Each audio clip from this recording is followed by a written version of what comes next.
What's going on, everybody? Happy Wednesday.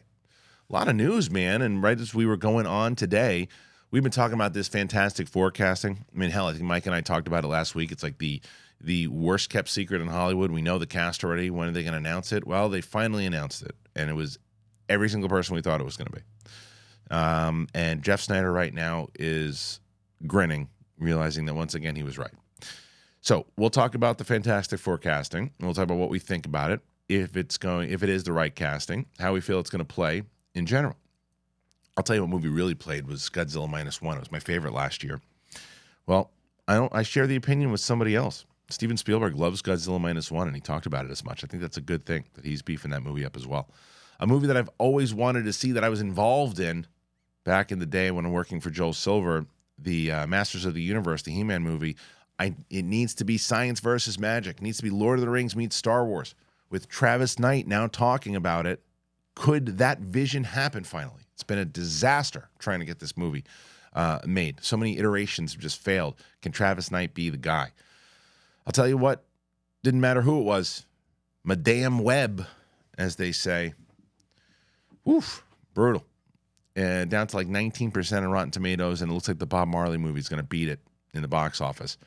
And it's lucky it's not going up against Deadpool, because Deadpool 3 is going to be taking everybody out of the box office, as it is the most viewed trailer, I think, ever online. We'll talk about that.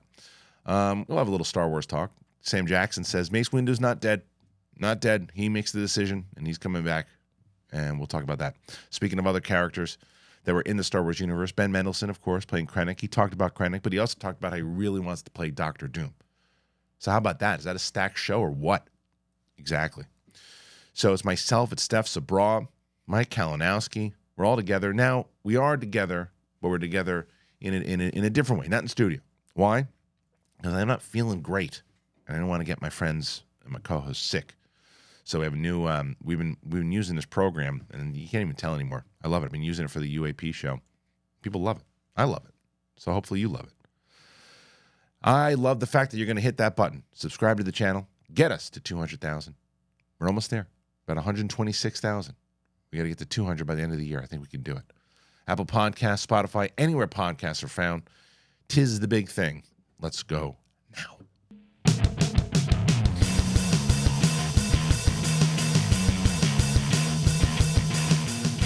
Welcome back, ladies and gentlemen.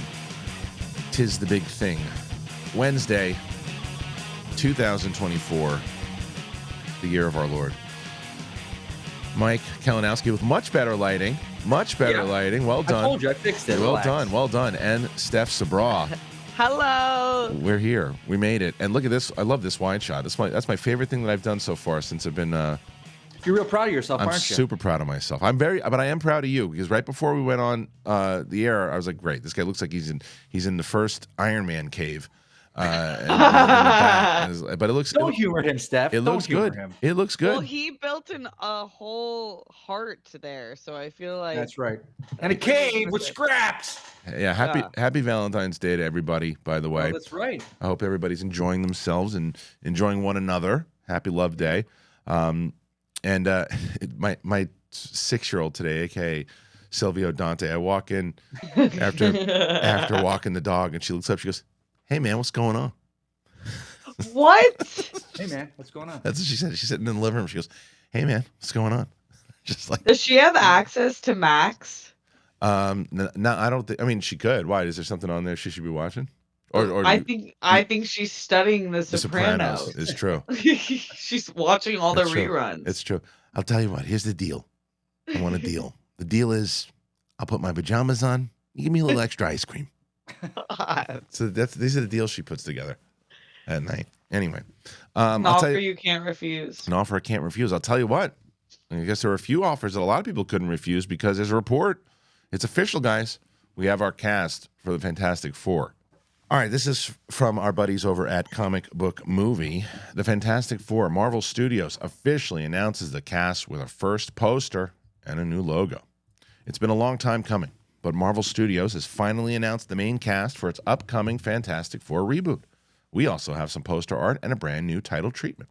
This is Mark Cassidy. We've all been anxiously awaiting a casting announcement for the Fantastic Four reboot, and Marvel Studios has chosen Valentine's Day to officially reveal who will be suiting up as the main heroes. They confirmed the rumors that have been doing the rounds for quite some time. The movie, which has been retitled The Fantastic Four, will star Pedro Pascal as Reed Richards, Vanessa Kirby as Sue Storm, Joseph Quinn as Johnny Storm, and Ebon Moss Bararach from The Bear, of course, as Ben Grimm, a.k.a. The Thing. Poster doesn't feature the characters in live action, but it should give us some idea of how they're going to look in the movie, while also revealing the costume designs and Herbie the reboot. The overall aesthetic would also seem to confirm the reports that it'll have a period setting, basically the early 60s, based on this particular artwork. There's the Fantastic Four poster right there that it definitely looks like a very 60s kind of old school TV thing. And then they posted out this picture that you see on there right now with it says Happy Valentine's Day on it. So this cast, Mike, we talked about this last week, man. We said that this is, everybody knew this casting. It's pretty much been confirmed by so many different other sources. Snyder first reported on it, and then the trade started to confirm it, and then Marvel wasn't confirming. Like, when are they going to do it? And it's exactly. That's it. So they finally did it. What do you say? What do you think about the cast? It's. I don't want to say it's anticlimactic, the reveal, but I love the poster. I thought that was a great idea. I thought that was because trying to think back to all the casting announcements of any movie. I don't think they've ever done that. Because I'm sure they're going to start filming soon, and the pictures are going to start leaking of them on set. So this was a kind of way to get ahead of it. Valentine's Day, they couldn't wait for Comic-Con to do an announcement, or D23. So, I love everyone involved as far as performance, as in their individual film careers and whatnot. Sure. So I don't know Johnny Storm. Him I'm not familiar. You don't watch Stranger Things, so he was Eddie in Stranger Things. Yeah. Steph? Okay. No. You check. Are you raising your hand? Hello. Miss Sapra. I'm here. Hello. I'm still here. Miss Sapra, do you need to use the restroom? I was unfocused, and God forbid that happens on this show. I know. It's true. I need my focus. You need your focus. No, but while I stole the attention. You did. The last I heard, because I kind of dropped out from the updates on the Fantastic Forecast, was when Pedro Pascal, there was a moment where they said it was no longer happening, right? No, they were, ever since he's been rumored, it's like, oh, it's happening. It's just the question was, were they going to delay it at all because of his schedule? Was it, were they going to move things around? Once he was rumored, everyone's like, oh, he's locked in. Right, because it's Pedro Pascal, and I see a lot of all of the, the comic books, the IGNs, the posts on it, their comments are just like savage about him. And there's some people defending, being like, you guys didn't think he was the right cast for Joel, and he was amazing in that role, so let's just see. And I also really trust in the director when he was talking about pulling from Always Sunny in Philadelphia's chemistry and taking that kind of ideology and pulling it into the movie. I just started It's Always Sunny. Okay. And my favorite part is the cast chemistry is so insane that I think if it's in the right balance, it can be really cool in a movie like this. But it's a property I'm not super familiar with, so I understand that people feel attached to it. Sure. I mean, it's just we've talked about this. We don't have to get into it again, but my question, Pedro Pascal is a fantastic actor. He's going to give you a great performance. He's going to it's going to be a good setting. He's going to have a good chemistry with Vanessa Kirby. It's going to work. The only thing that I had said up top is that, because there was rumor, this is what Snyder said, I don't know how true it is or not, that apparently they were looking at some other people, and Feige said, the cast is too white. We've got to do something else. If that is the reason why you're doing it, that's not a great reason to do. I don't think it's fair to anybody involved if that's what you're doing. But who knows? That could just be a rumor. Right. Now, if the opposite side of it is like they walked in, they said, dude, we put Pedro Pascal on tape for this, and we know how great he is, but he just nailed what we're looking for with Reed. So he can free up. He's not really going to do much on the Mandalorian and Grogu except voiceover. So let's get him, and that is also very possible. But it's just I'm excited for this one because I think this is going to be the first iteration of this movie that is going to be as true to the comics. The fact that they're doing it in the '60s, Mike, you got to be psyched about that, right? I am. I think that was the way to go with it. I was always, God, I can't remember on what podcast so many years ago I was like, you set this thing in the '60s, and at the very end, they get transported and arrive in the current day MCU and like. But I'm with you on the whole. Who knows if he said that about it's too white, this and that. Because if Pedro Pascal had nailed it, why wasn't he one of the first choices? Yeah. If that's what they were going with, because I know they were probably looking more traditional for the cast of it, and it just didn't click for whatever reason. Right. Yeah, but Adam Driver. Jessica Alba, isn't she Latin? True. Yeah, so no one cared back then. Right. And right. So he's a phenomenal actor. So I just enjoy anything he does. Like Yeah. He's gonna bring power to it. He will. Yeah. And it's just, and I love the other casting. And I think what they did and another reason why they could have gotten Pedro Pascal, which probably would make sense, as we said, when you look at these actors that they have right now, Vanessa Kirby, great actress, great in the Mission Impossible movies and The Crown and these other things that she's been in. She's always great. Household name? No. Joseph Quinn, if you don't watch Stranger Things, aka Mike, you don't know who he is. Ebon, fantastic actor, wonderful on The Bear. But he's one of those guys who are like, oh yeah, that's the guy that's in that. He's really good. I like that guy. What's his name? Yeah. And that's, I think, the kind of cast you need for those roles. But when you're trying to you want to have two big names in there, and I think the two big names that you need are for Reed and for Dr. Doom. And that's going to be the next big casting. Who's Dr. Doom? Is the Doctor Doom casting similar to the Fantastic Four in terms of you guys have a pretty good idea of who it is, or not really? That one been kept more under wraps? Well, there's been some rumors. The rumors are Cillian Murphy. The rumor I can't stand is Mads Mikkelsen. Not because of anything against Mads Mikkelsen. Mads Mikkelsen has already been in the MCU. Every villain ever. But he's also in the MCU. He's already one of the guys in the MCU. It's like you can't find anybody outside of the MCU. There were a few other people, but those are the names that I think. So Ryan Gosling was the other one. That would be interesting. I think Come on. You don't like that one? No. I like I love Gosling. I like Henry Cavill. Henry Cavill's would be my pick. Yeah, that's decent. That'd be cool. Who's your pick, Mike? I don't have one. Yeah. I'm always with these films. I'm like, cast the guy we don't know. The name sells itself to me. Like, I don't. Does it though? If this was the MCU 15 years ago, yeah, you need to get names attached. But these movies sell themselves at this point. You just gotta. I don't agree with that. Right now, I think the opposite. I think 10 years ago you could get away with not because the movies sell themselves. I don't think the movies sell themselves anymore because they're not. I mean, we'll talk about back in the day, 6 years ago, you put a comic book movie out, you got a good shot of it doing pretty well. But look at Madame Web's going to eat it. The last few comic book movies that have been out have eaten it, minus like Spider-Man, Across the Spider-Verse, Guardians. But for the most part, I mean, the Marvels ate it. Aquaman barely broke even, but did better than most people thought, but it didn't cross $1 billion. So I don't think we're in that sweet spot anymore. I do think that you need to sell somebody on some star power. Yeah, but saying that, who are stars nowadays? Stars and movie stars are different, though. So people, that's what I'm saying. And we're talking movies. We're not talking TV. No. But what I mean, who's out there that would bring people in? Well, I mean, I think there's a difference of saying, like, look, and I've always talked about this, where I think that back in the day, especially when we were growing up, Mike, like there's a new Tom Cruise movie out. What is it? I don't know. Sure. It's a Tom Cruise movie. There's a new Will Smith movie out. All right, let's go see it. Whatever. Like that was a thing. That doesn't happen anymore. Where you like, oh, it's more like directors. There's a new Nolan movie. There's a new that I think Greta Gerwig is starting to get there. I think that Jordan Peele. There's a new Jordan Peele movie coming out. Like that's coming out. That type of stuff has come with directors and creators.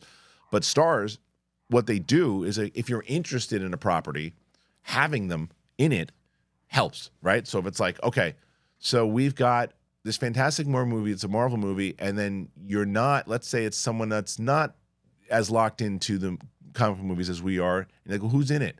So and so. I don't know who that is. And Ryan Gosling. Oh, Gosling's in it. I'll go, all right. You think it sounds interesting? I'll check it out. That type of thing can still happen. Yeah, I agree with that. Who would you want to see in it, Steph? In Doom. I don't know. I think Henry Cavill is cool. I just got finished with the last season of The Witcher. Okay. I really like him as an actor. Yeah. Yeah, I want to see him in Argyle. I saw the I went to go see a movie last weekend and I saw the photo up close. Did they keep his hair like that? Yeah, his hair's like that the whole time, but he's good in the movie, just not very good. But it's crazy how a simple thing can turn like a good-looking person Into a goof. into a goof. Yeah, yeah, I mean, I was like, I've never seen his forehead like this. yeah. It's the movie itself is not great, but I'll tell you the other one that he's in that looks really good is that Guy Ritchie movie. Oh, the Yes. and Yes. gentlemanly warfare. Yeah, that looked funny. that trailer looks He's good. done he was in the like a few Guy Ritchie movies ago, right? The Gentleman, was he in that? yes, Oh, yes, okay, yes. so I I haven't think seen Devil was so. in the gentleman. He wasn't, right? Mm-mm. No, I didn't see that Who movie, was- so I don't That's know. Hugh Grant, Colin Farrell, Henry Golding. Yeah, Okay. and Dagnino. Dagnino's in it too. Dagnino and Yes. Charlie Hunnam. Okay. Oh yeah. Okay. Well, look, I ask you guys, Fantastic Four. We are getting that movie now. We have the cast. Nobody's surprised about it, but what do you think of the cast overall? And then with that comment, put in your recommendation of who you think should be Doctor Doom. I know some people disagree with me and think that Matt should do it. I just think that it's been he's just it's done. Like he's been there. Like he's a go-to guy each and every time. But I'll tell you who guys who's been talking about wanting to play Doom. I'll tell you is Ben Mendelsohn, and here's the story. Okay, Ben Mendelsohn says he'd give his eyes and his teeth to play Doctor Doom. This is Josh Wilding, a comic book movie. Ben Mendelsohn has already starred in Captain Marvel and Secret Invasion from Marvel Studios, but the actor has now confirmed he's keen to bring Doctor Doom back to the big screen. All right, so all signs point to Doctor Doom becoming one of the franchise's most coveted roles. Ben Mendelsohn is no stranger to playing a bad guy after starring in the likes of Rogue One, a Star Wars story, and Ready Player One, but took on a heroic role as in the MCU as Captain Marvel and Secret Invasion's Talos. Talos or Talos, Mike? How's that go? Talos, I don't know. Talos. Okay. Tomato. You're incorrect. The shape-shifting Skrull died in the latter series. Oh, he did? Oh. Whoops. Well, I didn't even see the movie. I didn't even see the show. either. But does that leave the door open for him to playing other Marvel Studios characters? He hopes so. I'd give my eyes and my teeth to play Doctor Doom, he tells GQ. I think Doctor Doom is the great unread Marvel character that could and should be done, but it is what it is. I got to work with Spielberg, I got to work with Terrence Malick, and I got to work with Ridley Scott. It's been incredible. I didn't think this ship was coming.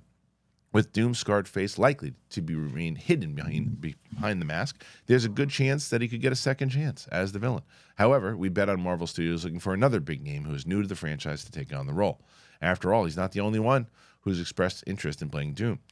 Last year, John Hamm threw his name in the mix, and Doom isn't expected to play a significant role in the Fantastic Four movie. In fact, we're hearing the villain will only appear in a post-credit scene. There were rumblings about Marvel Studios replacing Kang the Conqueror with Doom for the remainder of the multiverse saga, but that never really made sense. Instead, the plan is to put Kang on the back burner for now before replacing Jonathan Majors with a different actor.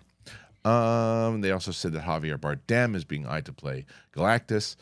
And I'm trying to think. There's another thing that Ben Mendelsohn said about Krennic that I want to get to real quick. All right. So as we know, this is from Dark Horizons. The filming has wrapped on second season of Andor ahead of a premiere expected in 2025. As we know, the series is going to lead up to Rogue One, and so it's expected more elements from that film will be incorporated into the show's second season. We already saw Saw Gerrera in the first season, thus speculation has been high that we'll see others like Ben Mendelsohn playing Orson Krennic.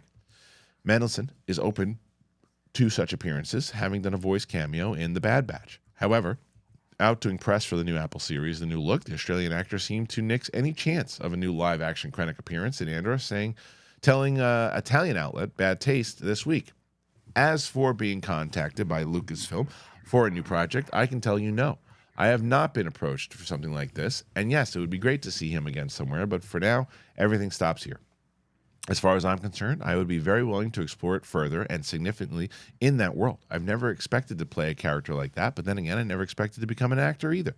For me, they're all wonderful things. I think Krennic has a tremendous amount of things left to give the audience. What you need to understand about a character like Krennic is that if he had the chance, he would have tried to take over the entire game, and it seems to me that this aspect has not been explored sufficiently. Okay, so let's start there with Krennic. Do you buy this, Steph? Because remember back in the day when we were talking, we had a whole episode, you and I, where we said Liam Neeson is a liar, because he said he was not in Kenobi. He said he was not going to be in that show. He hadn't been asked at all, and then he lied. and he was in it, and we knew he was going to be in it, and he lied. Is this the same thing? What do you think? I feel like Ben Mendelsohn might be a mischievous man, but I feel like he's less so than Liam Neeson. Right. So I'm not sure, but yeah, it kind of sounds truthful. He's good. He's a good actor. Yeah, I don't know. I'm kind of believing it. What do you think? From one actor to the next, Mike, what do you think? Is he telling the truth? It's hard. This is a tough one. I don't know. Yeah. But I think he should be dead. I think he should stay dead. Dead? He's What dead. the hell are you talking about? He's not dead in the Andor.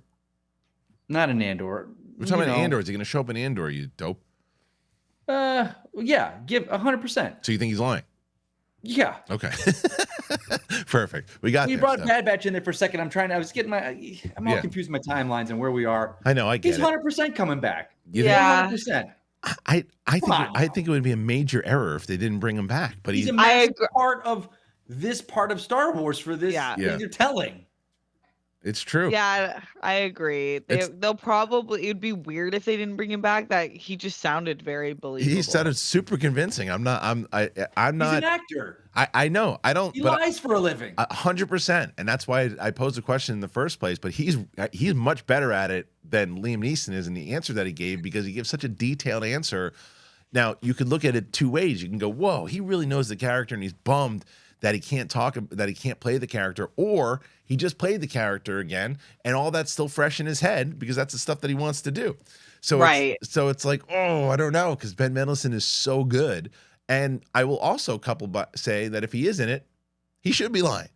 He absolutely should be lying. And if he's lying in this way, I have even more respect for him as an actor, because he's gonna he fooled the hell out. Because I'm with you, Steph. I went, well, maybe he's telling the truth, and Right. And they never tricked me on this stuff. Like I knew, like even when I said, because people will still bring up, but back in the day, I was like, well, Matt Smith is lying, because he said, oh, I'm not in Star Wars, and then he admitted recently he was supposed to play a character in it, and then they cut the scenes, whatever it was, too. But he was supposed to be in it. He had signed a deal, and that was so he was in it. But there are people that are supposed to be in these movies that need to be in these movies. Krennic is one of them, for sure. Yes. And then as far as the Doom thing goes, I don't know. I guess I'll throw that back to you, Mike. What about him for Doom? What do you think? No. How come? Not because he's been in the MCU. Yeah. Like that's the point blank. Like, I mean, hey, he says he loves Doom. I'm sure they came to him with Talos and is like, there's this character. Like, if you're an actor like him that's always working and in demand, I say, hey, I want to join you guys, but I gotta hold back. Yeah. You're gonna get to Doom eventually.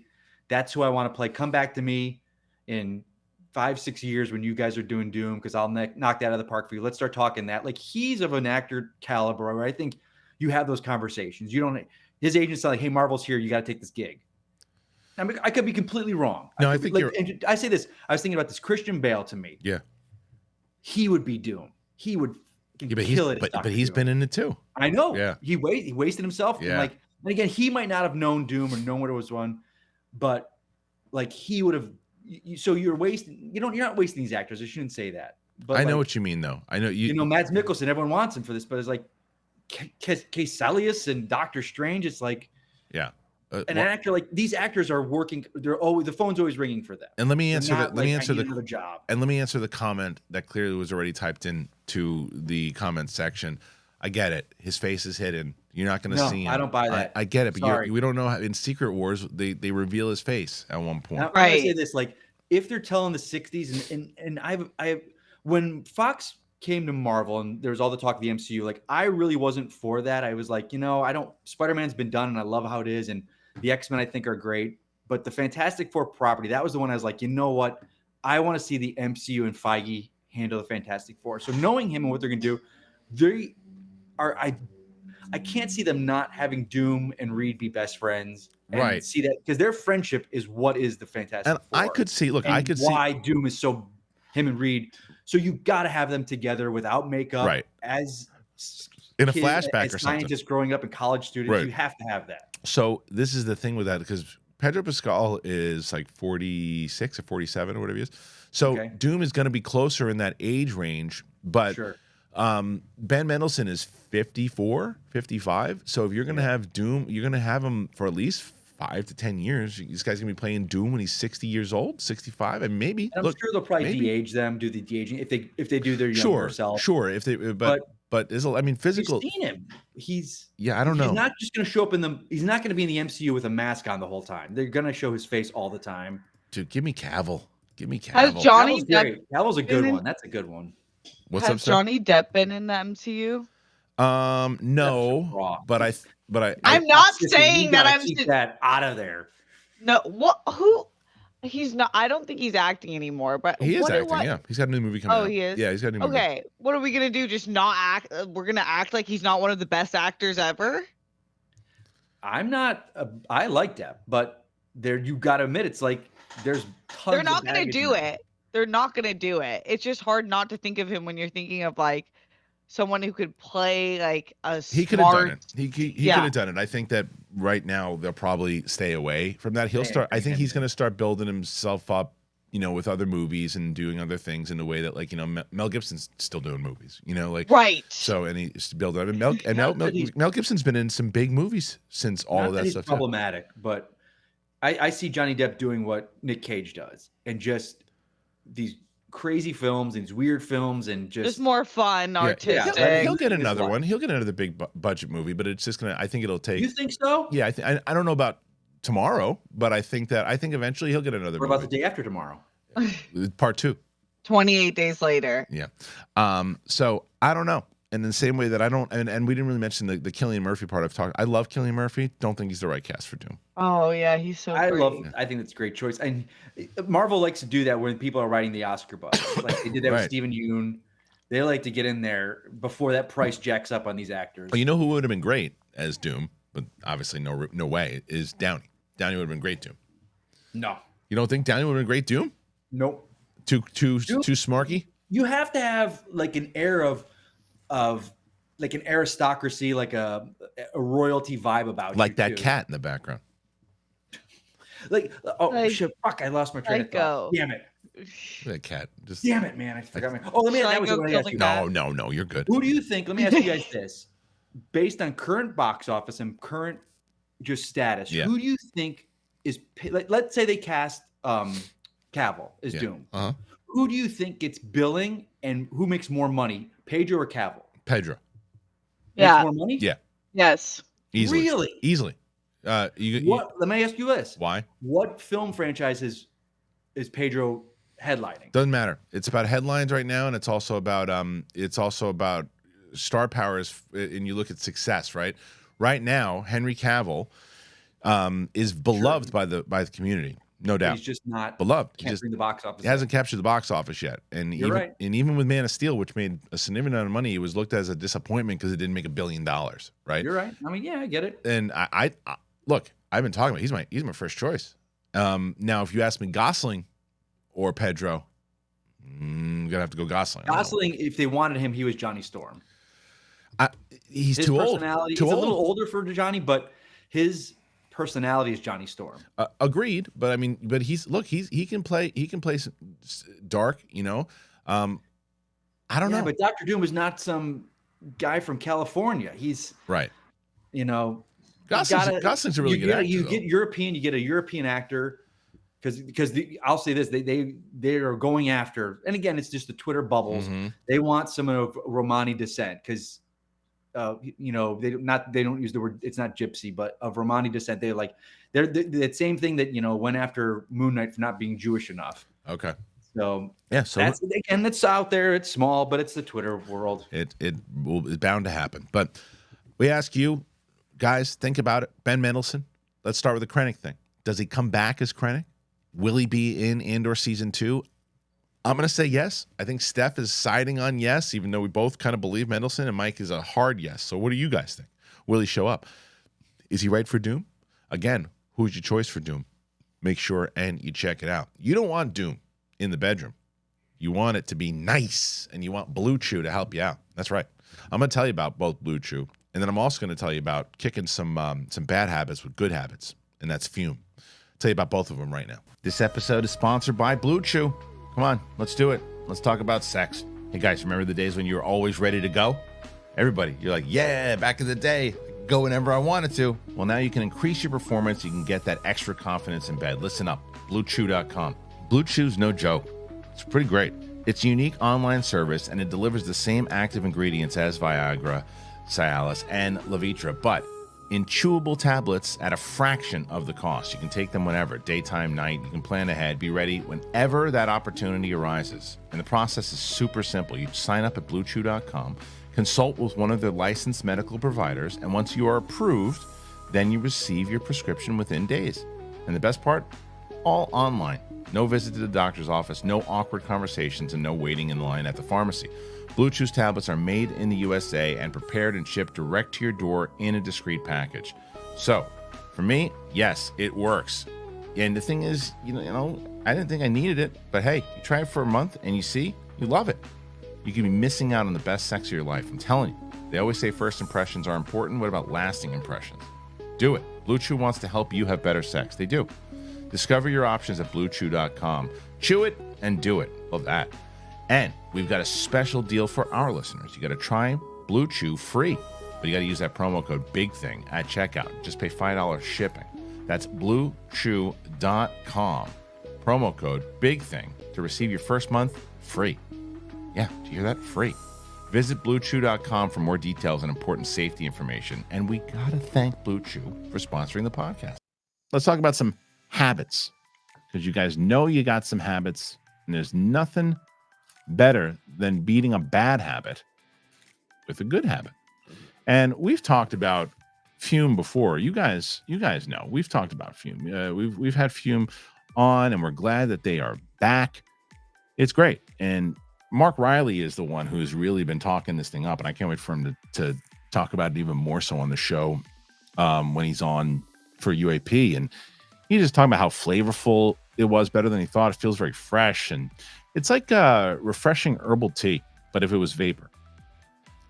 You can look at like sticky soda. It's got it's really good. It's well weighted. It's perfectly balanced. It's extremely fun to fidget with, and it really, look at the wood itself. It's great.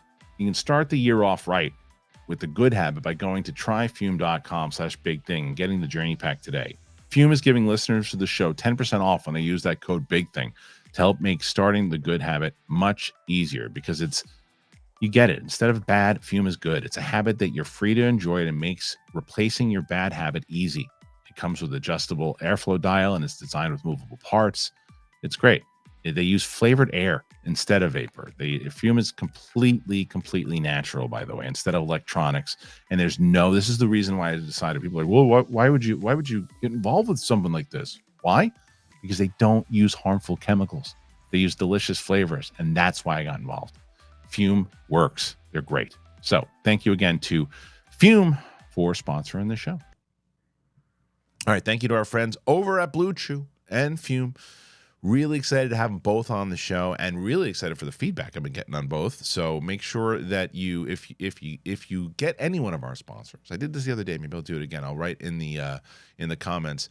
Tell me if you've ever gotten one of our sponsors. What do you think? What's your overall thoughts about it? And you can also shoot me DMs. It helps out the show tremendously. So, all right, here we go. Next story. All right, let's get to this, because not good news for Dakota Johnson and this movie, Madame Web, as they call it. Where's that coming from, Madame? Me. I said it when I was doing this. This guy was walking around and he's talking about all the movies he's going to see, and Madame Web was not on my most anticipated list, as they say in certain parts of France. The Madame Web reviews are in. The reviews for Madame Web, the latest title in the Sony Pictures universe of Marvel characters, following the two Venom films and Morbius. 63 reviews thus far on Rotten Tomatoes. The film sits at a truly astonishingly woeful 16%, which is actually just the tiniest fraction ahead of Morbius at 15%, and way behind the Venom films, which are 30% and 57%. Nothing about the film has been singled out for praise, with many reviewers having great fun unloading on the movie's multiple flaws and calling it the worst kind of major studio-driven filmmaking. Here's a sample of some of the review quotes. "Today I owe Morbius an apology. because it turned out that Sony Pictures just needed a little bit more time and a whole lot of misplaced confidence to make an even worse Spidey spinoff, the astoundingly abysmal Madam Web. It's Barry Hertz. It is the Cats of the movie superhero movies. Not a single decision seems of sound mind. Not a single performance feels in sync with the material. David Fear, Rolling Stone. Not only is it the latest addition to the Marvel canon, lacking a true emotional core, it's devoid of many key elements that make a movie successful in the translation from the screen to the audience's psyche. Let's see if there's anybody here that I know that I want to read. No, nobody. Anyway, everybody just says the same thing. It stinks. And I don't even know who said that it was good, but they say it stinks. But I'll tell you that the other one is that Bob Marley apparently is poised to beat it in the theater. So let me read that again. Dark Horizons here. Box office. Bob Marley is going to beat Madam Web. The musical biopic Bob Marley One Love is expected to easily beat Madam Web for the upcoming 6-day stretch running from the Valentine's Day tomorrow through the President's Day holiday. One Love is expected to hover around 30-35 million over the period, whereas Madam Web is on track for 20 to 25 million. One Love cost 70 million to produce and so far has received dismal reviews at just 37% on Rotten Tomatoes. Even so, it's reportedly outselling Madam Web by a 2-to-1 audience in advanced ticket sales. No reviews are out for Madam Web. That's not true. That was the old one. Okay, the box office is expected to remain dead until Dune Part 2 comes out. So, and then there was also another report where Dakota Johnson's been doing everything she can to try to promote the movie. Things haven't been going that great with certain things she's been talking about, and like the GIF that was going around about the spiders in the Amazon and all that stuff. She was apparently that line's not even in the movie. Apparently, that's what they said. The other thing is so Josh Horowitz, my buddy and former Schmoedown competitor, he had her on the show, and he's like, "Can you name the 3 Tom Holland movies?" And she didn't even try. She was just like, "Oh yeah, Spider-Man is here. Spider-Man is here." Yeah, she goes. Spider-Man. It was funny. Yeah, it was funny. Spider-Man is here. But she clearly doesn't give 2 shits about this. Clearly, and she doesn't.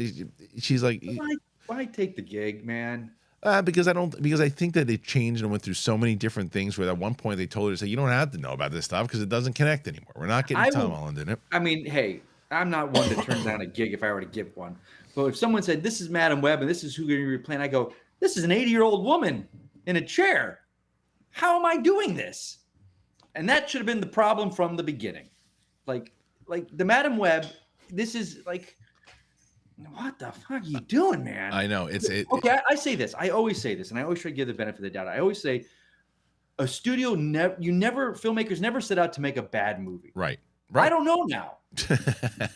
I saw a clip. Did you see this one where she's running towards a car, and then it's edited to look like she's saving herself in the car, the way that the editing does? Like, who did this? Yeah, I don't. I'm going. I'm actually insane, the level of like incompetence of this editing in this movie. I'm like, who did this? I have heard nothing. I don't even know who the 13% was that liked it and what they liked about it. I didn't see, but I am. I always like to go in positive, so you never know. So I never like to say anything negative about anything before I go in. So I'm going to see this piece of shit later.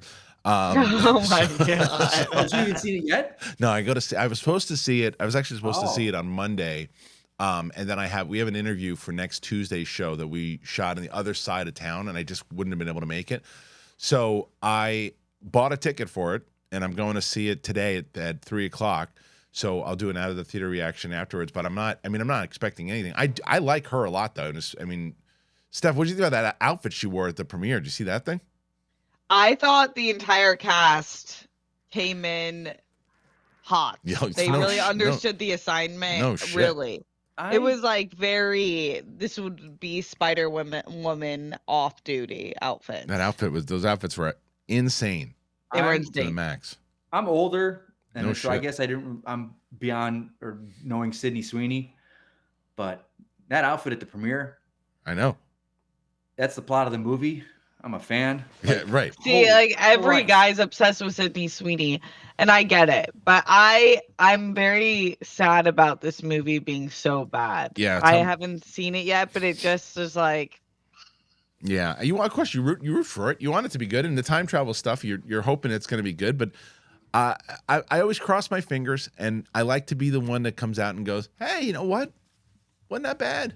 Wasn't that bad. It Like, wasn't. I mean, are we wasn't all terrible? But I doubt just I'm gonna see looking it. past the thing that they're making a universe out of Spider-Man They're not without doing that. Spider-Man? Like, Well, why they do we weren't, keep though. going But into they- these films? But dude, stop. They weren't even doing. That was the whole point. That was what's so crazy about this movie. I totally believe the report, and especially I think it was Snyder that reported on it. Maybe not, but I think it was. But the report was that at first they said, okay, look, we've got Andrew Garfield in the family already, right? Let's put his Spider-Man as the Spider-Man in this universe. And then they go, no. People want to see Tom Holland, so we'll write Tom Holland in. It'll be Tom Holland Spider-Man. No, we can't. Let's just make this all in the 90s. Oh, our timing's off. We have to re-edit the whole thing now. And it just looks sloppy and crazy, but they don't even know what they're doing. And then the director goes, oh yeah, none of this is a total standalone movie. Has nothing to do with anything. But why? If you're doing a Spider-Verse, inside the Spider-Verse, what are you doing? You have no clue. Yeah, They have no that's clue. weird. It was a mess. The movie's a mess. You can tell. I haven't even seen it. It's a mess. But it brings up the bigger question of what Mike just said. And I'm going to actually have a longer conversation with Roxy about this tomorrow. Is this, and should this, minus the Into the Spider-Verse movies, should they just give it up? Should Sony, they won't, but should Sony just say, we don't know how to do this, we're going to stop now? Or will they keep trying? Mike, what do you think they're going to keep trying? What do you think? Absolutely, because there was an article the other day. I forgot who was doing it. It's like they're not creatives running studios anymore. They're people that see numbers and spreadsheets, and they see the name Spider-Man that they could attach. It's like they just announced the G.I. Joe and Transformers movie. Oh, did they? Like, Okay. I love G.I. Joe like you don't understand. Like Right. I find value in the first two films, especially the third. But that producer, Bonaventura, Yeah. Doesn't know. he's a producer, man, and he's going to keep making these. And he's not the guy for G.I. Joe, man. He's just not. And the ship has sailed on G.I. Joe versus Transformers. That was 10 years ago when Bay was hitting it out of the park. Whether they were good or not, now there's a diminishing returns. Like Beast Wars, like, is that what it was called? Beast Wars? Bumblebee was awesome. Bumblebee was great. Bumblebee was awesome. And we'll talk about it. It was great, but it was the fact that it was so moved on and it just didn't do well. Like, well, G.I. Joe's also these things G.I. Joe's also not the established brand that should be. What they should do with G.I. Joe, and I have been screaming into the void apparently about this, and I assume that you were too, Mike. Maybe I'm wrong, but I was my first comic that I X-Men, but my first comic that I got obsessed with as a kid was the Marvel run of G.I. Joe. Yeah, classic. And so, like the first, I think it was like 60 or 65 issues of that comic is like the fact that they have not explored that is I'll tell you why. I'll tell you exactly why. Yeah. Because the fact that it's called G.I. Joe, a real American hero. They are terrified of making a military movie glorifying the military. And again, but it's not though. When you look at Snake Eyes, when you look at Snake Eyes' real story, they see guys in jeeps and tanks with guns. But like rah America, they'd see that, and it doesn't need to be that. No, but dude, when they did, but the dark story of what happened between actual Storm Shadow, I didn't even watch the Snake Eyes movie because it looked nothing like what I saw. Like they made that Snake Eyes movie and did what they did, and not just do what the comics did. It's crazy. Is mind-boggling to me. And he could talk in the movie, couldn't he? He talked. Silence, and his face was beautiful, and it's just like his face gets blown off in like Vietnam. Anyway, when you see that, you see the people attached, and you're just like, you don't understand the property. No. Pass it to someone that does. You could do a full-on TV show with each one of those issues. Anyway, we go on and on and on about this, but like I digress. But speaking of Travis Knight, this is the only time I've been excited about He-Man. So let me tell you about this. Travis Knight, who to me, minus the animated movie, has made the best Transformers movie. Not even a question. Not even a question. The long-awaited Masters of the Universe film has scored some new life today, as Leica studio chief and film director Travis Knight is reportedly in final negotiations to direct the movie. And Deadline broke the news, saying the deal has still not closed, and other elements on the project are still coming together. But the Kubo and the Two Strings and Bumblebee director is very much the top choice to take the helm. Chris Butler is reportedly writing the script from an initial draft written by David Callahan and Aaron and Adam Nee. In addition, Amazon MGM Studios is in final negotiations for the rights to the project, and Mattel's Robbie Brenner and escape artist Todd Black and Jason Blumenthal to produce. The film will be based on the 1980s He-Man and the Masters of the Universe cartoon, which unfolds on the planet of Eternia, a land of magic and tech. The story follows Prince Adam, the young son of Eternia's rulers, King Randor and Queen Marlena, who can transform into He-Man, the most powerful man in the universe. He uses his power to defend Eternia from the evil forces of Skeletor, who wish to conquer the mysterious fortress of Castle Grayskull. All right. So this, to me, I have I always do this every time a He-Man story. And Steph, and I probably haven't. If I do, I apologize. But are you familiar with my story with He-Man at all, or no? I don't think so. And so Mike, go ahead. Was it you and Riley that did the treatment too that you passed to me? Yeah. I've read a treatment. I know Riley was involved, but I thought it was you two. Yeah. So what happened was I was working at Silver Pictures, and again, apologies to people who've heard this story 1,000 times, but I just think it's relevant for kind of the evolution of this story. I was working at Silver Pictures. I'd already brought in my friends Jennison and Strickland, who had written a draft of this Wonder Woman script that they passed to me. I read it. I gave it to Susan Downey, who really liked it, brought it to the studio. They wound up getting rid of Joss Whedon's script. They were already having problems with it, and they started working on them. So I had good favor with the company at that point for bringing in Jennison and Strickland, and they bought this Wonder Woman script. So I was starting to kind of move up in the company from doing this. And then I started reading these scripts, and John Woo was doing the He-Man Masters of the Universe movie at one point. So are you familiar with what turnaround is? Yeah. So a turnaround, for people who don't know, it's when a script comes in and the studio has it, but it's in turnaround, meaning that another studio, if you want it, you can. It's like free agency. You can get it now because it's the rights are coming up for it. So it's in turnaround. So I was a big He-Man Masters of the Universe fan as a kid. And I always thought that if you did it Lord of the Rings meets Star Wars, and they did a 2002 version on Cartoon Network that I thought to this day, and I grew up on the 80s one, but the 2002 is the best iteration of that. It shows that it takes it seriously. It's got great lore behind it. Explains the sword, explains all of it. It's the best series for sure. And I was like, that's how you need to do the movie.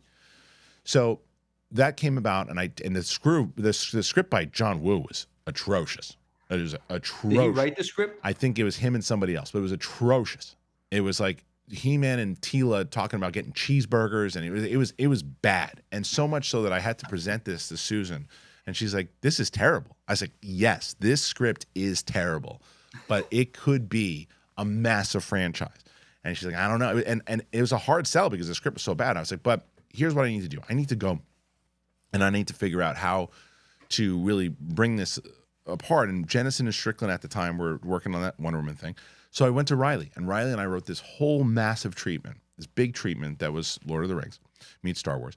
And we went to Naveen Makilarji, who's been on this show before, and he's like, "It's going to be hard to get to Susan, but you should try, like, maybe go to some of the companies like the Village Road shows and other places, see if we can get financing with it first, and then it's an easier pitch to bring in." It's like, makes sense. So I went to my buddy Fred, who was over at Village Roadshow at the time, and he was working for a particular executive. I won't say who. He's like, "I don't think that they're going to get this thing, but so we're going to have to. I just don't think that they're gonna get it. So maybe you go to Legendary." So I went to Legendary, and there was this guy who was working there, and I had a good relationship with him. We sat down, and and Riley and I worked with him on this thing for, I don't know, must have been a month, every day, and out of nowhere, he's like, "Oh, we're working on the new Conan, and it's too similar, so we can't do it anymore." Out of nowhere. I was like, "Oh, okay." So then I tell Naveed, I'm like, "Let's do the Jennison and Strickland. Let's get them involved." So we start working on a treatment with them. So I'm sitting in Naveed's office, and we get a phone call. And it's like, "Hey, it's from Justin Marks' agent who wrote the new Top Gun." Justin Marks, I always say this when I bring him up, couldn't be a greater guy. Very talented dude. One of the best. Love Justin Marks. Love Justin Marks. His agent calls and says, "Justin's working on this new treatment that was brought to him by this Neil over at Legendary, the guy that we had sat with and worked for about a month." And the guy basically ripped it off and took it. And so I almost ran out of the thing to try to choke this guy out. But anyway, and it turned out that they started working on it. I was so mad at that whole situation. The reason this is all relevant is because this guy was going to be part of the project, and like, they had offered me another position at Silver, which I thought was very generous. And I just decided at that point I wanted to move on. I would focus on stand-up and do other things. And I left. I wound up leaving the company, and I didn't and I left. I said I don't want to work on this project if this guy's working on it. I'm out. So I just left it. And then I kept hearing about all the meetings though. They did not know what to do with it. They couldn't figure it out because there was a purple tiger. They thought it was ridiculous. They didn't know. There's one executive who came in. They showed all these boards, and he's like, "This is Monmernia," whatever he called it, instead of Eternia. I didn't even know the names of it. It was embarrassing. and then that was in like 2006, 2007. Since then, there have been so many attempts to try to get this movie made in the science versus magic area, and they can't do it, and the casting hasn't been good, and the directors they've been announcing have been terrible. This is the only time so far when a director has been announced I said this guy might get it, because when they opened up Bumblebee, Ellis and I saw that movie together. I was like, well, where's this been? This is the Transformers. This is Transformers. This is it. This guy gets it. So it was a very long road to get to the fact that I think Travis Knight is the guy. But Steph, did you see Bumblebee? Did you like Bumblebee? Yeah, I loved Bumblebee. I thought it was really good and surprisingly good. I think that I don't know what they should have named it, but I think I didn't see it in theater because I was confused. They didn't name it Transformers. They didn't name it Transformers. Yeah, which so you think they should have named it should have said it should have been Transformers Bumblebee. Yeah, okay, totally, because as a non-Transformers kid, I was like, who the hell is Bumblebee? Right. And why would I watch a movie called Bumblebee? Yep. And then when I saw it, I was like, oh, this is good. Really good. Really good. Haley Steinfeld, right? Mm-hmm. She is another actor where she's just taking over every franchise. She's awesome. I'll watch her in anything. She's really good. But Mike, do you think Travis Knight is the right guy for Masters of the Universe? I love Travis Knight. Yeah. Like when he was, and it's so disappointing to me. I just read a big article on, I think it was The Wrap or something, about $6 Million Man, which is a property that I'm dying. Like that was my childhood. Yeah. But he was attached to that for a while. And when he was attached to that, I was like, oh, we're finally going to move forward on this film. Right. And then he dropped out. So he gets it. Like I watched interviews with him with Leica and the studio. Like he's just to me, he has the potential to be a Lord and Miller. Yeah. Like he just loves making movies, and there's just kind of this passion for it. And so if he's attached to something that he's passionate about, let him run, let him go. I agree with you. I think he's phenomenal. Really looking forward to seeing him do. I hope it happens. It's almost the Masters of the Universe property, as far as a live action, almost seems cursed like The Crow. You know, is it set up at Netflix? Because wasn't it? It seems like Noah Centineo was at Netflix for a while. He dropped. Yeah. There was somebody else. There was somebody else too that was supposed to. That's what it said. Another guy after Centineo that was attached. Yeah, it's two brothers or two best friends that were directing. Yeah, it was. I think the guys that wrote the actual script. Did you like Kevin Smith's Revelations and Revolution? So I watched the first half of it. I need to watch the second half. I liked parts of it. I didn't lose my mind the way other people lost their minds when a certain thing happens in the first half, and I was like, well, they're clearly not going to keep that because that wouldn't make any sense. That to me, I think it was 2020 it came out. Of all the things that came out in 2020, that was the one that surprised me the most, and I had the most fun watching. I loved that show. That was great. Great show. You know our friend Tiffany Smith's in that show. You should watch, if you can find it, Mike, the 2002. Of course I watched that. It was the best. Come on, I had all the figures and everything. The 2002 version. Yeah, Steph, have you seen it? 2000X they call it. Have you seen it, Steph? The 2002. No. It's from Cartoon Network. And to show you, because you're like, oh, you asked me to watch something, you haven't watched that. I did watch the Shogun trailer, and I watched it because you told me to. So I did watch it, and I liked it a lot. It looks great. So excited. So I did like it a lot. So I'm telling you, you got to find an episode of the 2002 Cartoon Network one, because they really explore the science fiction aspect, and they explain why this sword is able to do what it does, and it comes from like a lineage of He-Man, not just like randomly. It's been happening for thousands of years, and this kid happens to get it and find the sword this round. So I hope the one with 2 seasons. I think it has 2 seasons. Yeah, 2002. Okay. I think it's on Prime. So that's easy. 3 seasons. Is it 2 or 3? Whatever it is. The last season they do the Snake Man, which is great. Well, so it would be it's from Cartoon Network, and it's 2002. So if that's the one that you're finding, then that's it. I ask you guys, what do you think? Travis Knight, is it the way to go? Do you think that it can work? Do you think that He-Man, the Masters of the Universe, could work? And should it be the version that I'm talking about? Should it be Lord of the Rings meets Star Wars, or should they go a little bit more goofy with it? What do you think? Go ahead and comment. Tell me what you think. I also am very excited to tell, and I know Steph didn't know this yet, but I'm going to tell her. Not only do we have Rocket Money back, but Steph, you know who's back? Who? Z-Biotics. Oh. I know you love Z-Biotics. Yes. Very important. You're very important. So I'm going to tell you guys both about Rocket Money, Z-Biotics right now. Here you go. So let me also tell you this. Let me tell you about Rocket Money before we move on. I want to tell you about Rocket Money, guys. Rocket Money to me is just, I've told you so many times, and you guys have heard me talk about Rocket Money. Rocket Money, I've been using now, I think, oh man, it's got to be at least almost 2 years now, 1.5 years, 2 years. And so what Rocket Money does is, you have those subscriptions that you have, and you haven't been paying attention to them. And you're like, oh, that app looks amazing. I'm going to do that app. Oh, it's a free trial period. Great. 30 days. I got it. I'll remember. You don't remember. And then they start charging you $7, $17, $27, $37 a month. And you're like, whoa, when did that happen? Well, Rocket Money does is they tell you about all the subscriptions that you have and everything that you have. And they go, no, you want that? You need that? Don't do that. They tell you how much money you spent the week before.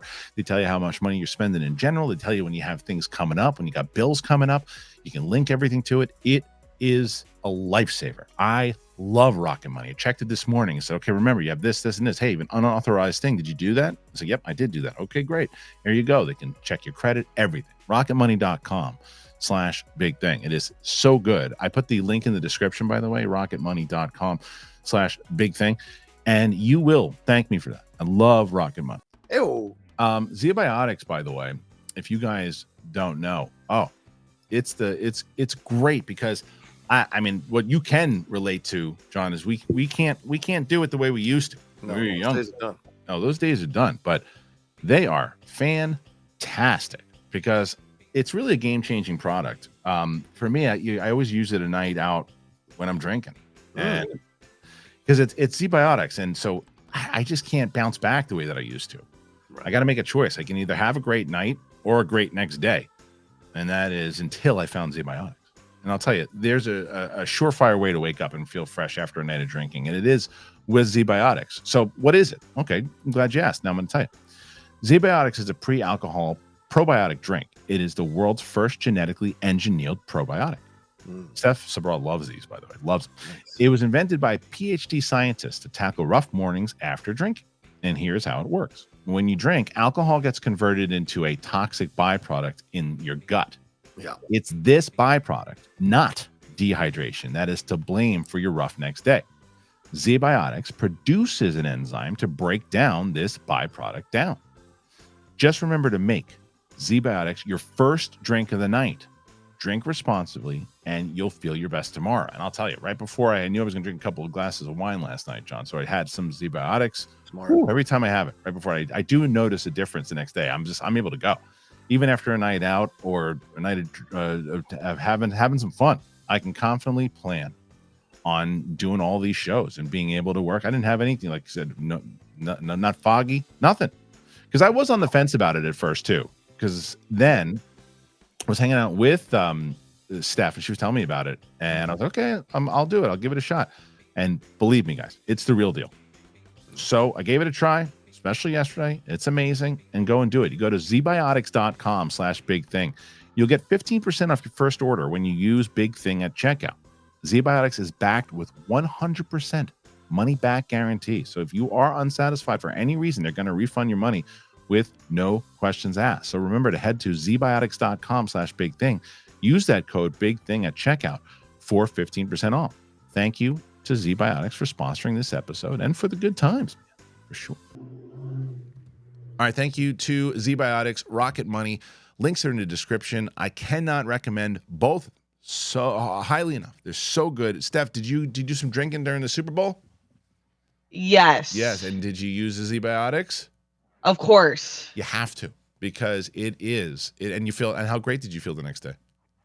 I feel very perfect, like usual, because I stay on my the Z probiotics. Yeah. 100%. It is so good, and I recommend it highly to people. And I'm so glad that they're back. They came back. They're going to be back with us. And if you guys you check them out, let us know what you think. All right, go with like 2 more stories here, and then we'll call it a day. Steph, me and you, we loved Godzilla Minus One. I don't know, Mike, did you see it yet? I did. I loved it. Oh, okay, you loved it. So we all loved it. Who didn't love that movie? Phew. Everybody loves that Yeah. movie. Who didn't love that movie? Well, you know who loved that movie? Steven Spielberg. Loved it. There are many fans of Godzilla Minus One, including one of the most famous filmmakers of all time. Yamazaki recently posted on Twitter a photo of himself alongside legendary filmmaker Steven Spielberg. It seems the pair talked at the event, with Spielberg revealing he had seen the recent kaiju film 3 times. Yamazaki says in his post, "I've met God. What am I going to do with all this? I'm seriously crying. And Spielberg saw my movie 3 times. He told me he liked the characters in the film. I gave him a Godzilla figure, and he was so happy when he took it." The news marks the icing on the cake for the Japanese filmmaker and visual effects supervisor, whose film has taken in over $106 million worldwide, and it's the first Godzilla film to receive an Academy Award nomination. It was also astonishingly revealed in an LA Times piece last week that only 25 to 33% of the film's sub-15 million budget went into much acclaimed visual effects. The film unfolds in post-war Japan, which at its lowest point, when a new crisis emerges in the form of a giant monster baptized in the horrific power of the atomic bomb. A US PVOD, VOD, and a disc release date for the film has not yet been announced. Here's the picture, and here's the picture of the two together at the, I don't know which event this was. Oh, there's Bob Iger in the back. Hilarious. So this is great news in general, because I'm glad that this dude is getting the recognition that he rightly deserves. To me, this is some of the best. I think this film should be studied by Hollywood. I really do. I think it should be studied in the way to make blockbuster films. And I know the comments will come about, well, yeah, the budgets are different in Japan than they are here because of work rules and all that. I get it, but the movie still would have only cost, even if it's $100 million, they would have spent $300 and $400 million. Did you guys see the Kong and Godzilla trailer, the new one that came out? Yeah. It looks like a big, fun summer movie that probably cost $250 million to make. It's going to have no substance in it whatsoever. It'll be fun, and we go there. Like, I'm not crapping on those movies. I think that they're fun to watch, but there's no substance to it. You won't care about any of the characters, the human characters at all. You're just going to be waiting for the monsters to punch each other in the face. And like, that's what they do with all these big blockbuster movies, and this movie proves. It proves you can have it all. But Steph, what do you think about all this? The fact that Spielberg's recognizing it, the fact that of what these guys did for filmmaking in general. Yeah, I think it's great. It reminds me of when James Cameron was obsessed with RRR and praising Rajamouli. And I love that, because I think that we have been like the precipice of filmmaking here. But then when we mix that with like the blockbuster hits, we're in this weird zone where we're fatigued by Marvel movies, which is crazy. Right. And I think it's a good thing to look at other areas making films, because they don't have the same pressure or the same requirements that it seems like the studios are requiring for the filmmakers here. And if someone like Spielberg is like getting that message out, that's someone I think execs will actually listen to. Yeah, Mike, what do you think? I concur. Like, what else should I add to it? That there was just something about it. Like, I don't have an answer to why it works so well. You know, I mean, you care about the characters. Yeah, it's an emotional story. You just felt like the what it felt like to be with this.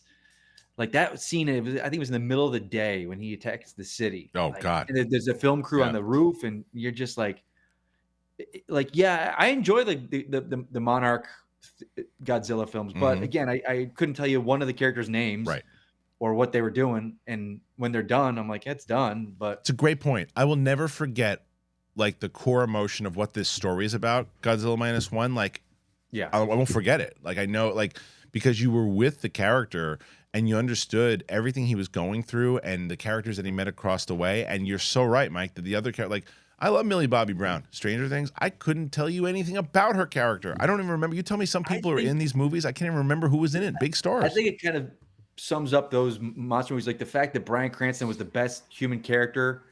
He's in it for like 10 minutes. He was killed off like the first 15 minutes. You're just like, oh, okay, well, we're not doing like, Right. yeah. In the height of Breaking Bad, by the way, it was like right around that time too. Anyway, And this thing was great. That story would have been great. It but- transitions us into a Star Wars portion of the show. Steph, they have mentioned that he wants to direct Star Wars. Now, I'll tell you my concern with him making movies here in the States.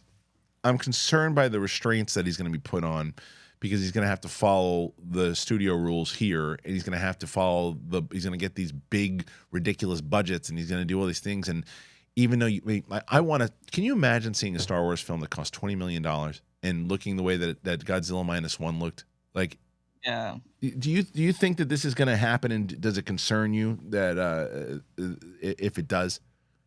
I don't think it will happen. Okay. It wouldn't. Yeah, there's concern if it does, but I think the way that it would work is if he had like a good partner in the States that he trusted and worked with, that could really give him the lowdown beforehand and throughout it, and kind of keep him grounded in dealing with all of this, but also be like a good medium between the studio and him. But I just don't think Star Wars, Kathleen Kennedy, or any of the main people are making a move like this. Here's why I'll disagree with you, because of the story we just covered. Because of Spielberg. Kathleen Kennedy lives on the word of Steven Spielberg. And Yeah. like, she's been with Steven Spielberg forever. From what I hear, she's still very much so making calls to Steven Spielberg to get his take on things. And why wouldn't you if you're that close with Steven Spielberg? Right. If Steven Spielberg goes, yeah, really, you should hire this guy. That's my terrible Steven Spielberg. But if you do, why wouldn't you? Why wouldn't you if you're her? So it's possible. And then, like you said, then you've got somebody. Who do you have? Who's your liaison? You got Steven Spielberg as your liaison. So I think it could happen, and I think because of this story that we just covered. But Mike, where do you stand on it? You think it'll happen? No. I think he drops out due to creative differences. That's also possible. I think you just said it right there. Like, he clearly was passionate about Godzilla, and clearly they let him do it. I think the Star Wars, Disney, Marvel machine, Yeah, is like we saw. I mean, the MCU with Feige, he couldn't do wrong, and then the execs got in, and Chapek got in, and we want more content, and it went to shit. And Star Wars is trying to pump out content and this, and to use the word content for it. It's like, I think it was Dakota Johnson was recently saying about there's no creatives at the executive level anymore. right. So I don't know what the executive level looks like in Japan where he made this movie. I don't know the studio system over there like it is here, but It wasn't Dakota Johnson, but you know what I'll see? I'll bet they'll try and do it, and they'll try and tie it in because it's going to go through Legendary, because the Godzilla property is probably through that. Or I'm saying, Is it? Not Oh, right, I Godzilla, guess so. Star I guess Wars. I I'm get- sorry. I know like, you're saying. Here's a perfect example. I could see if he came over here and they wanted to do another Godzilla movie with him, they would try and tie it to the Legendary Monarch stuff. Yeah. And he'd go, this is not. So That's if he's Star doing Wars, that. I think he'd come in and I think they'd have tons of notes. Yeah. And can you do it with this? Can you tie it to this franchise? Well, we've got this Grogu character. Can you somehow and he'd be like, I just wanted to do a Star Wars movie that, I'm out. Yeah. I'm going to make another Godzilla film. Yeah. Gotta go. Yeah. See you when I see you. It's a real bummer. But all right, last one. This is the Star Wars story that this is the Mace Windu story, because even when I was reading this, I heard Steph get a kick out of it. All right, so this is a story again that I read over at comicbookmovie.com about Mace Windu, guys. Samuel L. Jackson wants the world to know that Mace Windu is not dead, and he's sharing spin-off hopes. Before he played Nick Fury, Sam Jackson traveled into a galaxy far, far away as Mace Windu in the Star Wars prequels. Asked about his future with the franchise, he's nothing if not enthusiastic. Josh Wilding says, Samuel L. Jackson sold the show in the Star Wars prequel trilogy as Jedi Master Mace Windu and ended up being responsible for beheading Jango Fett and transforming Chancellor Palpatine into the monstrous Emperor during their clash. The fight ended with a conflicted Anakin Skywalker cutting off Windu's arm before he was sent hurling to his apparent death. It was, after all, a very long way down.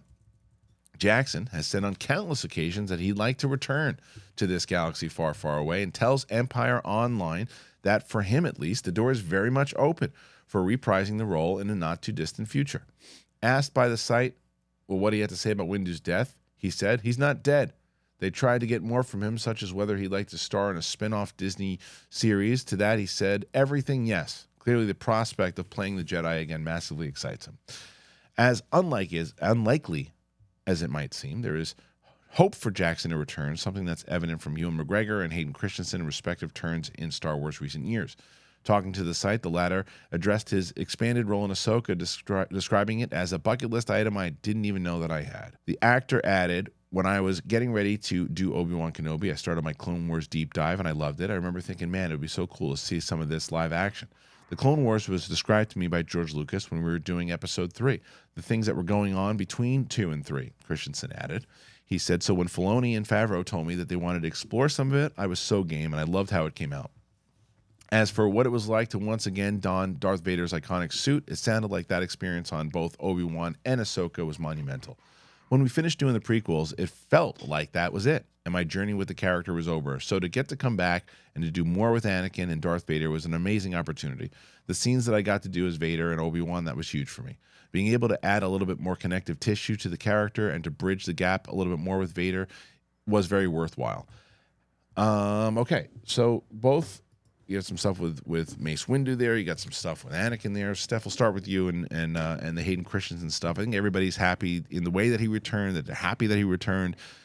We're going to see him again in Ahsoka Season 2, right? Yeah, definitely. And I think that the episode he was in was the best episode of Ahsoka. Yep. So, and I love they have great chemistry together, the two actors. So I think why not? And everyone loves him now and is giving him his flowers. So it's kind of nice to see the win for him as an actor. It's true. What about Mace Windu? You think that you got Sam Jackson just saying he's not dead? I can see him just saying it. I think he's just messing with everyone. I mean, true, Star Wars, no one really dies in Marvel, any of these franchises anymore. I just think he is dead. Right. Should be. You know, like I think he died, and he died a valiant death. Yeah. And Mike, I know your answer to this, but should Mace Windu come back? What's my answer, smartass? No, because you hate people should die on screen. If they're gonna die, make it effective. But hey, Darth Maul came back and had his intestines brought back and whatnot. He's back with robot centaur legs. And right. Palpatine's back, magically returns from the dead. Somehow. Like I think it's Sam Jackson being Sam Jackson talking. It's like, yeah, man. Like, so that movie was 25 years ago, Phantom Menace. Yeah. Right. Coming up. Yeah. Is he going to be running around as a Jedi, man? Like, yeah, I know. What are we doing, man? Like, I get it. There's only certain actors like Harrison Ford and Tom Cruise that are still active at that age. Like, yeah, I mean, it depends on it's what. One of the things when they de-age Sam Jackson for the Marvels, right. It doesn't work because he still moves like a 70-year-old right. man. Like, right. Well, that's the question. The question is, do it, man. That's the question. The question is, do they de-age him, put him in some Clone Wars stuff? Because if he's sitting around in a scene and on the council, and what? And half a fucking or only no. I'm saying no. But I'm saying on the council before, like if it's during the Clone Wars before, gotcha. So and he's not. But I agree with you. If they're asking him to do action, no, it's going to be very evident. But if they're just having him in a scene where he's sitting there and he's having a conversation, sure. But he's saying he's not dead, meaning he survived it. If he survives, the way you do that is as the question is, what the hell was he doing for the last? Where was he? What was he doing? And at what time period was that? I think you got to let this one go, and you got to just if you're gonna do a scene with them, you know, Sam Jackson. You were in Star Wars. You got to pick your lightsaber. There's that great story where he's like, behind the scenes with George, like, can I have a purple lightsaber? And George's like, well, all right. Like you picked everything. You won at life, Sam Jackson. Well, he's trying to do it again. You're done, man. He's trying to move on. Well, we're moving on now because it's time to end the show. So thanks for joining us here today. I want to thank both Mike and Steph for joining us. Steph, where can the people find you today? At Steph Sabra and the World Girls at 6 p.m. PT. Michael Kalinowski, where can I find you? At Mike Kalinowski. And you can also find Mike. We just did the corruption story on the Schmodown channel. We made that live, so you can go check out the Schmodown archives.